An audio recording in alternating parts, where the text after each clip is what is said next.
জনপ্রিয় content creator Nuruzzaman কাফির গ্রামের বাড়িতে দুর্বৃত্তরা আগুন দিয়েছে বলে অভিযোগ উঠেছে। মঙ্গলবার 11 ফেব্রুয়ারি দিবাগত গভীর রাতে এই আগুনে ঘরবাড়ি পুড়ে ছাই হয়ে গেলেও কেউ হতাহত হননি। গভীর রাতে নিজের ফেসবুক পেজে এক পোস্টে এই অভিযোগ করেন কাফির। তিনি বলেন, মধ্যরাতে আমার বাড়ির রান্নাঘর সম্পূর্ণ পুড়িয়ে দিয়েছে।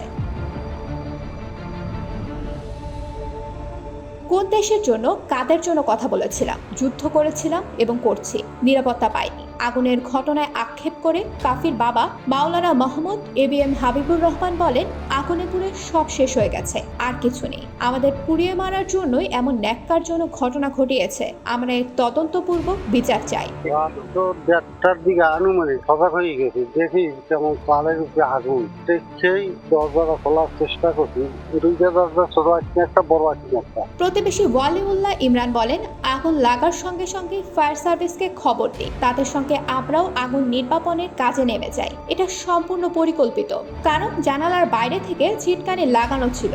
সবাই এক কাপড়ে বের হয়ে কোনো মতে। Kalapara fire service station officer Mohammad Ilias Hossain বলেন, রাত 2:15টার দিকে নুরুজ্জামান কাফির বাসায় আগুনের খবর পাই। এমন সংবাদের ভিত্তিতে আমরা দ্রুত ঘটনাস্থলে চলে যাই। যার পর দেখি আগুন সিলিংয়ে উঠে গেছে। তিনি আরো বলেন, আমরা সর্বোচ্চ শক্তি দিয়ে দ্রুত সময়ের মধ্যেই আগুন নিয়ন্ত্রণে আনতে সক্ষম হই। পাশের গোয়াল ঘরটাকে নিরাপদ রাখতে পেরেছি। মানুষের কোনো ক্ষতি হয়নি। বাড়ির সবাই নিরাপদে ও অক্ষত আছেন।